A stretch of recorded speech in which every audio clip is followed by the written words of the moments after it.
आज हम देखेंगे कक्षा 7वीं की पाठ्य पुस्तक बसंत भाग 2 से 5वां अध्याय। शीर्षक है मिठाई वाला।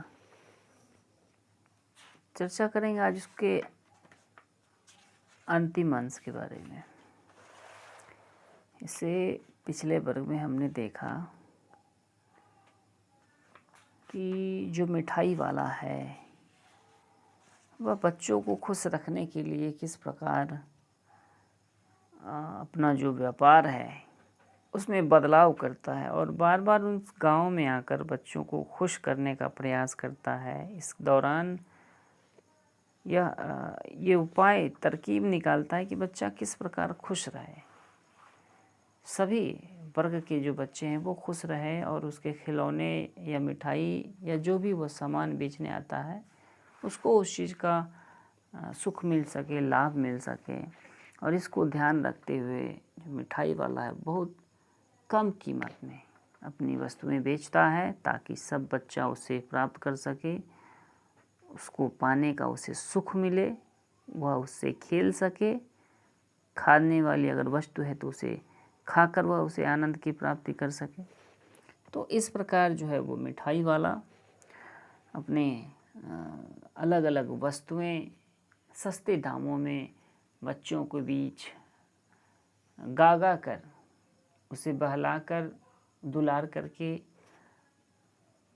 और अपने सामग्रियों को बेचता है।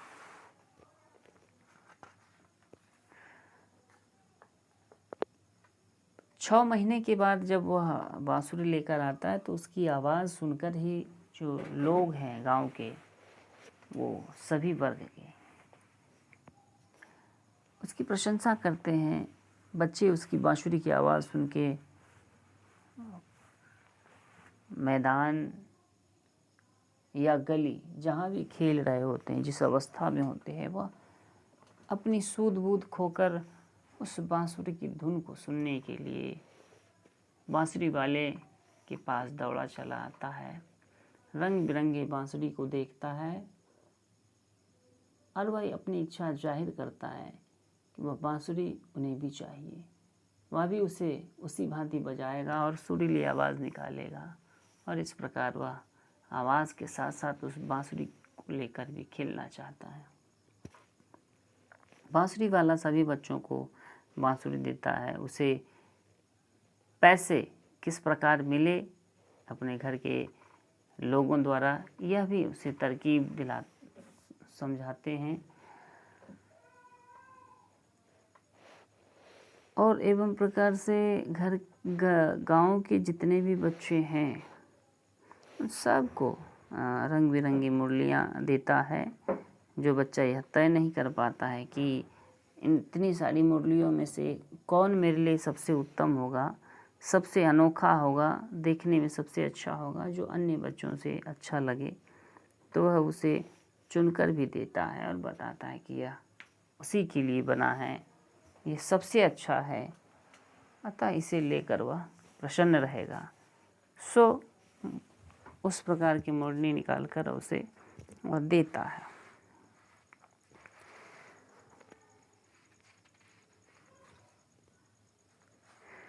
मुरली वाले की सस्ते भाव में बेचने के कारण बहुत सारे लोग उसके बातों पर यकीन नहीं करते हैं। जब चुन्नू मुन्नू के पिता विजय बाबू को चुन्नू की जो माँ है रोहिणी जब कहती है कि चुन्नू मुन्नू के लिए बांसुरी ले लिया जाए, तो विजय बाबू उससे मोल भाव करते हैं। मोल भाव करने के दौरान वह यही विश्वास दिलाता है कि हम हजारों की संख्या, सैकड़ों की संख्या में ये मुरली बनाते हैं तो मुझे सस्ता पड़ता है। वैसे तो मैं दूसरे लोगों को मुरली 3 पैसे में बेचता हूँ, लेकिन इस गांव में यहाँ के बच्चों के लिए और इस गांव के लिए मैं इसका केवल 2 ही रुपया मूल्य रखा हूँ। सो 2 रुपया देकर आप इसे प्राप्त कर सकते हैं। इस बात पर भी विजय बाबू को थोड़ी शंका होती है कि हो सकता है यह मूल्य 2 ही रुपया रखा हो, लेकिन हम पर एक एहसान का बोझ दिलाने के लिए हमको यह 3 रुपया कहता है ताकि हम इसके एहसान के तले दबे रह जाए। और इस प्रकार की जो भावना है वो बहुत सारे लोगों के मन में उत्पन्न होती है। खैर मुरली वाला कहता भी है आप भला क्यों विश्वास करें, क्योंकि लोगों को ऐसा लगता है कि जो वस्तु बेचने आता है वह शायद लोगों को लूटने के लिए आता है, तो उसमें क्या फ़ायदा है क्या नुकसान है वो ग्राहक को नहीं पता चलता है। जो बनाकर बेचता है या फिर जो व्यापारी है उसे ही पता चलता है कि वस्तु की वास्तविक कीमत क्या है। और वो पैसे देकर फिर 2 मुरली लेकर वो चला जाते हैं। और इस प्रकार जो है मुरली वाला फिर आगे निकल जाता है अपनी मुरली बेचने के लिए। मुरली की इस सुरीली आवाज़, मधुर धुन के साथ साथ जो मुरली वाले की एक आवाज़ है और वो जो एक उसका एक तुक सा बन गया है, एक कि बच्चों को बहलाने वाला मुरली वाला, ये जब वो गाता है तो उसकी आवाज़ काफ़ी परिचित होती है बच्चों के बीच। बच्चे जो है इसकी इसी परिचित आवाज़ को, इसी सुंदर और मनमोहक जो आवाज़ होती है, जुमला होता है, इस जुमला को सुनकर वह दौड़े चला आता है। किसी बच्चे के पैर से चप्पल छूट जाता है तो किसी का पैंट जो है सो उसका दौड़ी ढीला रहता है, उसे उस चीज़ की भी ख्याल नहीं, उसका भी उसे होश नहीं कि हमारे कपड़े जो है वो ढंग से हमने पहने नहीं हैं। तो बच्चों में जो एक उमंग होता है वो उमंग इस फेरी वाले की आवाज़ को सुन के उत्पन्न होता है और वह भागा चला आता है इस मुरली वाले के पास। मुरली वाले फिर सभी बच्चे को तरह तरह के मुरलियाँ देता है। इस दौरान काफ़ी लंबे अरसे के बाद मुरली वाला उस गांव में नहीं आता है और एक बहुत लंबा अरसा बीत जाने के बाद, लगभग 8 महीने बीत जाने के बाद वह फिर से एक नया जो व्यापार है, उस व्यापार में एक नए सामान को बेचना चाहता है ताकि उसके जो सामान में बदलाव हुआ है उस बदलाव के कारण बच्चों में अधिक रुचि उत्पन्न होगी, अधिक लोभ होगा, आकर्षण होगा। यह सोचकर मुरली वाला इस बार उस गांव में आता है और वह मिठाई लेकर आता है। लंबे अरसे के बाद इस बार वह अब मुरली के स्थान पे मिठाई लेकर आता है ताकि जो बच्चे हैं उसके भिन्न भिन्न प्रकार की सामग्रियों से बार बार आकर्षित हो, उसकी ओर उससे सामान से प्रभावित हो और उसके प्रति उसके मन में जो है सो लालसा उत्पन्न हो ताकि वह उसे प्राप्त कर सके। मुरली मिठाई वाला यही फिर जो जुमला है उसका कि बच्चों को बहलाने वाला मिठाई वाला, ये चूँकि मिठाई का व्यापार कर रहा है तो जुमले में उसने बदलाव केवल यही किया है कि बच्चों को बहलाने वाला मिठाई वाला। और इस प्रकार उसकी आवाज़ सुनते ही जो भी बच्चे परिचित होते हैं उसकी आवाज़ से वो फिर उसे घेर लेते हैं, दौड़े चले जाते हैं। इस दौरान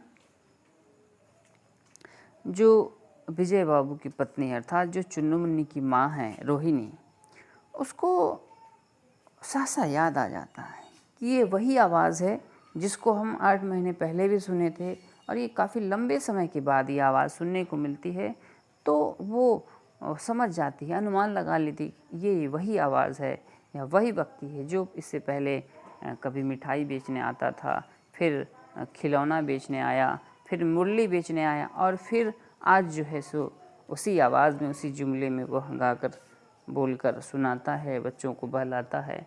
ये अवश्य वही व्यक्ति होगा, वही फेरी वाला होगा जो पहले भी आया करता था। और इतना कहते ही सुनते ही वह चूँकि स्नान करके वो छत पे गई होती है अपने केस को सुखाने के लिए, और इस दौरान जब मिठाई वाले की आवाज़ उसकी कानों में पड़ती है तो वह दौड़कर घर की छत से नीचे आती है और अपनी दादी को वो कहती है। तो ये दादी को कहते हैं कि दादी आप उस मिठाई वाले को घर पे बुलाइए, जिससे जो है सो बच्चों के लिए, चुन्नू मुन्नू के लिए मिठाई लिया जा सके। वो ऐसा इसलिए कहती हैं कि उसके घर पे उसके पति नहीं होते हैं, और ये हमारे समाज में परंपरा है, जो ग्रामीण संस्कृति है उसमें यह बात दर्शाई गई है। और यही वास्तविकता है कि अगर घर में पुरुष नहीं हो तो महिला का यह कर्तव्य बनता है कि किसी अन्य पुरुष के सामने प्रस्तुत ना हो, या फिर हो भी तो जो एक परंपरा है, एक जो प्रतिष्ठा है महिला का, वो अपने आप को किसी मर्द के सामने घूंघट में रखे, पर्दे में रखे। यही उसकी प्रतिष्ठा है, उसकी इज्जत है, और उसी में घर की मान मर्यादा सुरक्षित रहती है। ऐसा समझकर रोहिणी दादी से कहती है, चूँकि दादी वृद्ध हैं और वृद्ध जो लोग होते हैं उनका सम्मान किया जाता है। गांव घर में उनकी एक पूछ होती है, पहुंच होती है, एक मर्यादा होती है, और चूँकि वो वृद्ध हो चुकी हैं तो वो बात कर सकती है। यह सोचकर रोहिणी कहती हैं कि दादी आप उस मिठाई वाले को घर में बुलाइए बरामदे में, ताकि उससे मिठाई खरीदा जाए। तो यह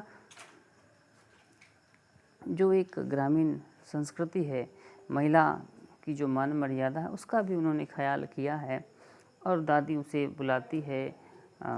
उस दौरान जो है रोहिणी पर्दे के पीछे से वो दादी से कहती है, यह उस मिठाई वाले से पूछने के लिए कि पूछा जाए कि कहीं ये वही व्यक्ति तो नहीं कि पहले भी आते थे, क्योंकि ये इस नगर के, इस गांव के नहीं लगते हैं, अवश्य किसी बाहर के हैं।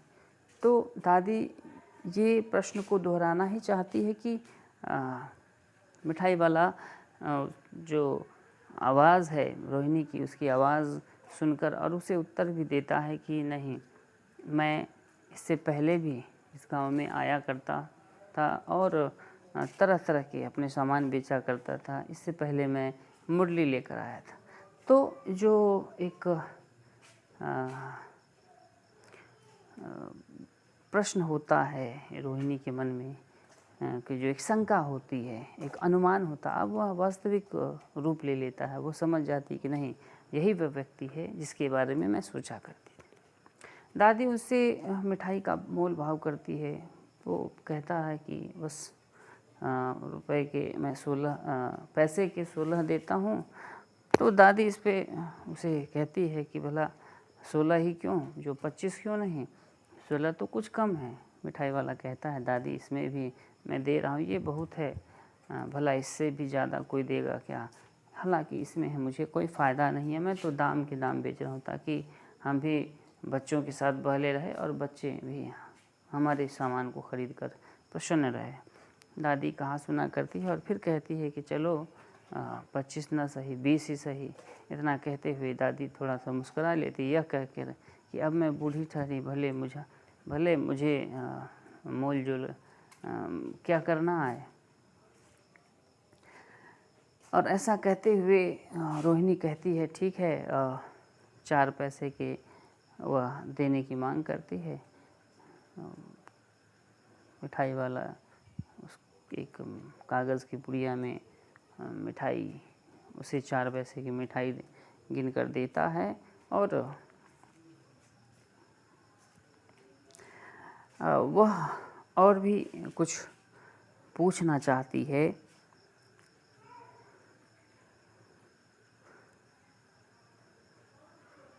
पूछती यह है कि इतने कम पैसों में जो अपना वो सामान बेचता है, तो उससे भला उसे क्या लाभ है। मिठाई वाला कहता है, लाभ के लिए तो मैं खैर व्यापार नहीं करता, हाँ इतना अवश्य हो जाता है जिससे हमारा पेट चल सके, जो हमारा निर्वाह है वो हो सके बस। और उसके साथ साथ जो बच्चे हैं उनके साथ जो हमारा एक लगाव है, जो बच्चों का स्नेह है, उससे मन भर जाता है। और यही इतना ही से हम संतोष कर लेते हैं। इससे बड़ा सुख हमें और क्या भला चाहिए भी क्या। जितना चाहिए वो मुझे मिल ही जाता है।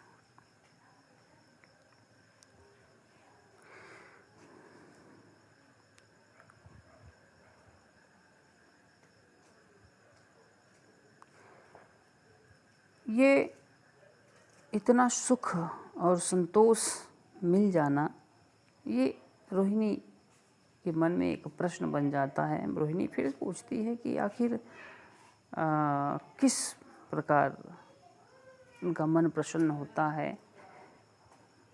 इतने कम पैसों में मिठाई वाला इस बात को बताने से इनकार करता है कि आप इस को विस्तार से समझ के क्या करेंगे। हालांकि आपको इससे कोई फ़ायदा नहीं होगा, यह जानकर दुखी होगा कि मेरी जो बीती हुई घटनाएं हैं उनके बारे में। फिर भी वह रोहिणी जो है उसकी जो दुख भरी बातें हैं या जो बातें हैं, गूढ़ रहस्य की जो बातें हैं, उसको जानना चाहती है, जानने का प्रयास करती है और काफ़ी उत्सुक हो जाती है और कहती है कि ठीक है, अगर आप थोड़ी देर रुक जाते हैं तो इसमें आपका हर्ज नहीं होगा। बदले में मैं आपसे और मिठाई खरीद लूँगी ताकि आपकी जो भरपाई है वो हो जाए। आप जितना समय दे रहे हैं यहाँ बैठ के उसकी भरपाई हो सके। और इतना कहते हुए वो कहती है कि और भी अधिक मिठाई ले लूँगी अगर आप अपने बारे में बताएं कि किस प्रकार आप कम पैसों में अपना सामान बेचकर और खुश रहते हैं और संतोष करते हैं। आखिर इसकी वजह क्या है।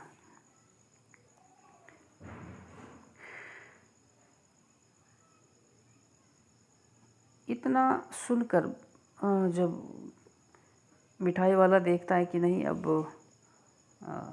जो रोहिणी है वो मानने को तैयार नहीं हो रही हैं, तो बड़ा ही गंभीर भाव से वह विचार करता है और कहने लगता है। अपनी जो आप बीती है, जो इसके साथ जो घटनाएं घटी, उसको वह बयां करता है और कहता है कि मैं भी आप लोगों की तरह ही एक प्रतिष्ठित व्यक्ति था, अच्छे समाज से था। हमारा घर परिवार जो है वो पूरा एक राजा महाराजाओं की तरह सुखी संपन्न था। हमारे घर में नौकर चाकर थे, हमारे यातायात के साधनों के लिए अपनी गाड़ियाँ हुआ करती थी। जो एक सुख सुविधा होनी चाहिए, इतनी संपत्ति, जो वैभव ऐश्वर्य जो होना चाहिए एक धनी परिवार को, वो सब हमारे पास था। चूँकि हम धनी थे और सब चीज़ से धनी थे। ऐसा नहीं कि केवल धन से, मानसिक स्थिति से भी, शारीरिक स्थिति से भी।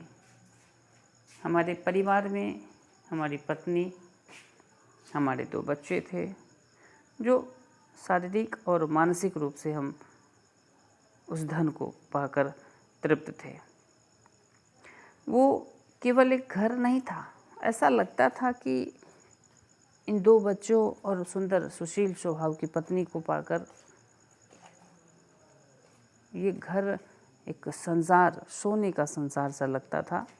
जिस प्रकार सोना काफ़ी कीमती धातु होता है, चमकता है, उसी प्रकार यह जो घर था हमारे उस बच्चे और पत्नी के स्वभाव के कारण, उनका स्नेह के कारण हमें काफ़ी सुख देता था। इसलिए वह घर जो है वो सोने का संसार के रूप में था। संपत्ति तो था ही, जो धन होना चाहिए था भौतिक रूप में वो तो था ही, लेकिन जो प्रतिष्ठा होती है समाज के बीच, वह भी था। और साथ ही संसार का जो भी सुख होता है, मानव जीवन में जो भी भौतिक सुख होता है, वो सब के सब सुख हमारे आधिपत्य में था, हमारे झोले में था। जो एक इच्छा होती है किसी भी मनुष्य की जो इच्छा होती है कि वो सुंदर स्त्री हो, सुशील स्वभाव हो, वो स्त्री मेरी पत्नी मुझे पत्नी के रूप में प्राप्त थी। और जो मेरे बच्चे थे वो मेरे प्राण थे। नदी के वो धारे थे जिसको छोड़कर नदी बह नहीं सकती। इस दो किनारे रूपी जो मेरे बच्चे हैं वो हमारे प्राण हैं। बच्चे इतने सुंदर कि उनको देखने मात्र से जीवन में जो भी कुछ दुख है या तत्काल जो भी कष्ट हुआ है वो देखने मात्र से समाप्त हो जाता। शरीर की थकावट और मानसिक जो तनाव है वो केवल उस बच्चों के स्पर्श से ही दूर हो जाता था। उनका जो हंसमुख चेहरा है, उनकी जो अठखेलियाँ हैं, वो सब अचानक गायब कर देती। जब हम कहीं से थके हारे आते तो बच्चे की जो किलकारियाँ हैं, उनका जो स्नेह है, शरीर पर झूलना, लटकना, खेलना, लिपटना, ये सब जो लीलाएं हैं, जो स्नेह हैं, वो हमारे मन के संताप और शारीरिक जो कष्ट वो सब हर लेता था।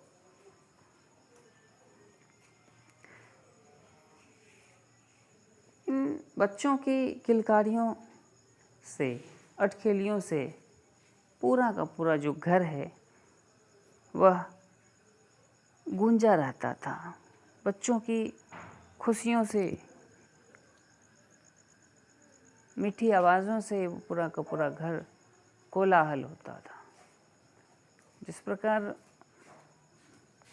प्रातः होते ही चिड़ियों का बहुत बड़ा झुंड कोलाहल करता है, चहचहाता है, संदेश यह देता है कि प्रातः हो गया है, अब हमें जगना चाहिए और अपने लक्ष्य की ओर बढ़ना चाहिए। जो वर्तमान है उसका दाना पानी चुगने का, उसका वह संदेश देता है और सभी जगते हैं। तो पूरा जो वातावरण है, जो एक उपवन है, जो एक बागीचा है, जो प्राकृतिक है, वो पूरा उस चिड़ियों की चहचहाहट से गूंज उठती है, उसमें कोलाहल होता।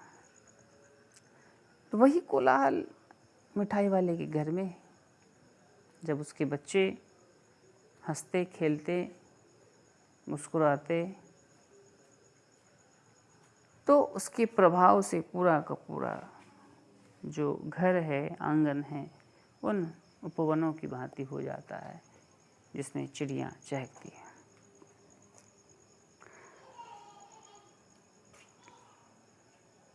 मिठाई वाला कहता है कि इंसान भले ही शरीर से बलवान हो, धन से धनवान हो, मानसिक स्तर से बुद्धिमान हो, लेकिन इस भौतिक जगत में एक और चीज़ है जो वो सबसे ज़्यादा शक्तिशाली और बलवान है। मनुष्य के पास सभी सुख सुविधाएं हैं, संसार की वो सभी संपत्तियां हैं, सभी वैभव ऐश्वर्य हैं, लेकिन उससे भी बढ़कर एक शक्ति है, एक बल है, जिसके सामने प्रत्येक व्यक्ति को नतमस्तक होना पड़ता है, और वह है समय। समय जब अपना करवट फेरती है तब अच्छे अच्छे व्यक्ति जो स्वयं को सर्वव्यापी समझते हैं, सर्वशक्तिशाली समझते हैं। इस पूरे संसार में स्वयं को सर्वे सर्वा समझते हैं कि उसके अलावा और भी कोई व्यक्ति नहीं है, बुद्धिजीवी हो, शक्तिशाली हो या धनवान हो। लेकिन यही समय की मार होती है, समय का पलटवार होता है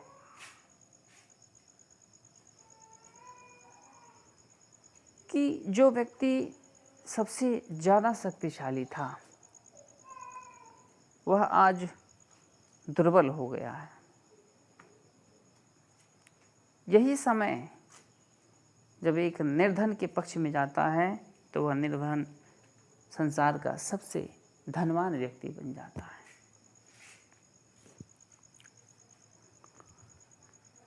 यही वह समय है जब एक अविवेकी के पक्ष में जाता है तो वह इस पूरे संसार का सबसे अधिक बुद्धिजीवी कहलाता है। ये सब समय के हाथ में है। मनुष्य कितनों भी चाहे कुछ कर ले, लेकिन समय अपने अनुसार चलती है और समय प्रत्येक जीव को एक मौका देता है कि जीवन में कुछ अच्छा करे, परिवर्तन करें।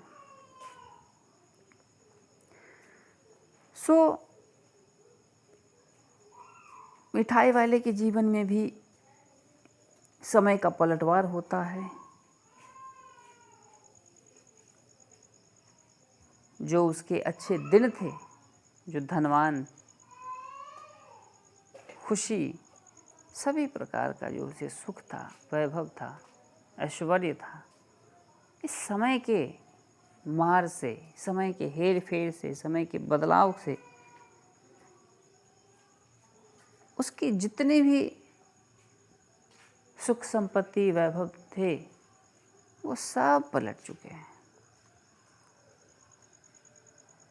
मिठाई वाला कहता है शायद ईश्वर को यही मंजूर, उसे यह रास नहीं आया, ईश्वर को यह रास नहीं आया, यह अच्छा नहीं लगा कि एक ही व्यक्ति काफ़ी लंबे समय तक इस सुख का भोग करे और दूसरा व्यक्ति न करे। यह सोचकर उसने हमारे साथ यह पलटवार किया। पलटवार में क्या किया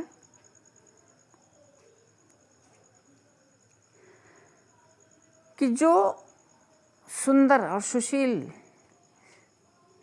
पत्नी के रूप में वह उसे स्त्री प्राप्त था और कोमल मधुर आवाज़ में बोलकर उसे बहलाने वाला, उसकी मानसिक और शारीरिक थकान को दूर करने वाले जो बच्चे थे, वो जो पूरा आंगन किलकारियों से गूंजा रहता था, सुख संपत्ति से जो भरा पूरा एक पूरा जो घर था, सोने का घर जिसको कहता था, वो सब का सब अब ध्वस्त हो गया है, राख सा हो गया है। पूरी संपत्ति, सुख, परिवार, बच्चे, पत्नी सब समाप्त हो गए। इस सुख को भोगने वाला कोई नहीं रहा।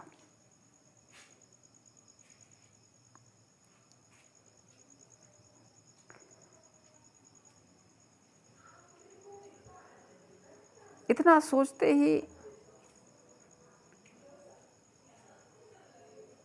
मिठाई वाला अपने आप को रोक नहीं पाता है और वह कहता है कि अगर चाहता तो मैं भी उन लोगों के साथ ही, उन विकट परिस्थिति में भी उन लोगों के साथ ही मैं अपने आप को भी नष्ट कर देता, मैं भी आत्महत्या कर लेता, उनके साथ हो चलता। मुझे उनसे विरक्त रहना सहन नहीं हो पाता है, उनका जो विरह है वो मुझसे सहा नहीं जाता है। फिर सोचता है कि अगर वह आत्महत्या करता, वह भी मर जाता उनके साथ, तो उनका जो स्नेह था, उनका जो प्रेम, वह उसे नहीं पा पाता, उससे वह वंचित रह जाता।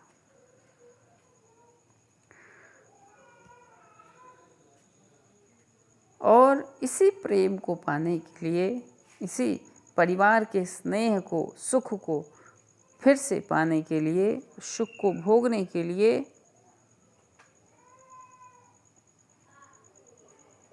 उसने स्वयं को मिटाया नहीं, बल्कि समाज में मिलाया।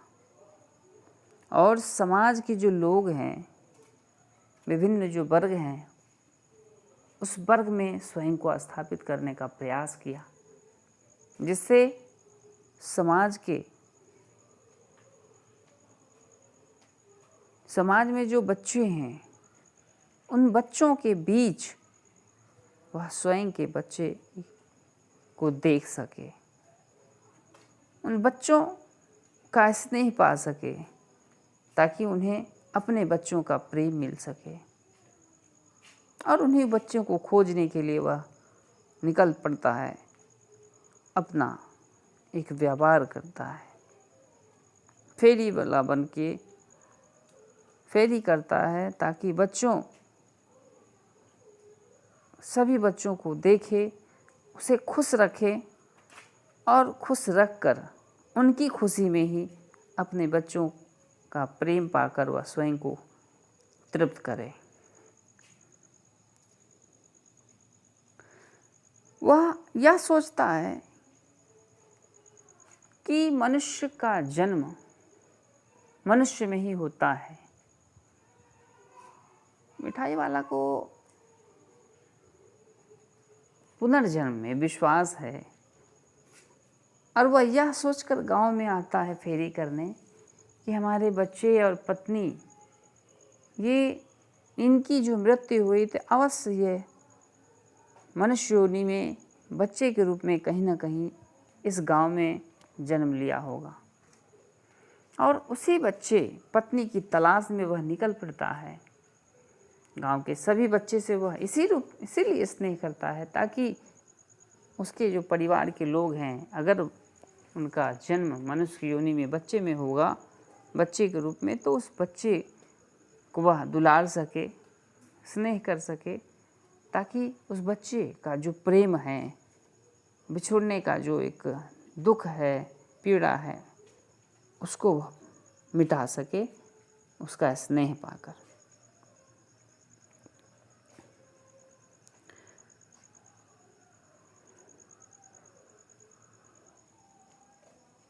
और वह कहता है कि मरना तो है ही, लेकिन अगर उनका यह स्नेह मिल जाए तो उस स्नेह के साथ हमारा मन प्रसन्न होगा, हम खुश रहेंगे और संतोष से मरेंगे।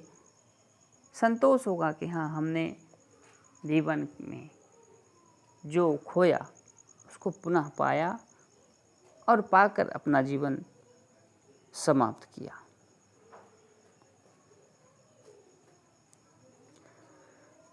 गांव के बीच जो बच्चे हैं, इन बच्चों को देखकर, स्पर्श करके, उनके साथ खेलकर, बोलकर, थोड़ी देर के लिए अपने बच्चों की झलक मिल जाती है, और उसी में वह प्रसन्न रहता है। ऐसा जान पड़ता है कि उनके अपने बच्चे इसी बच्चों के समूह में, झुंड में वो खेल रहा है, हंस रहा है, गा रहा है। मिठाई वाला कहता है कि मुझे पैसों की कमी नहीं, पैसा तो मेरे पास अभी भी बहुत है, लेकिन वास्तविकता यही है कि जिस धन की आवश्यकता मुझे थी, वो धन मेरे पास नहीं है। इस धन को भोगने वाला अब कोई नहीं है।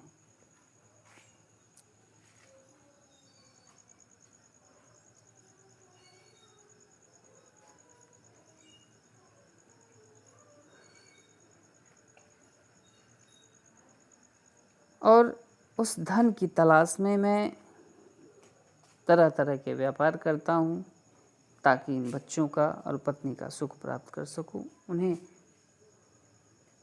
पा सकूँ, उनका प्रेम पा सकूँ।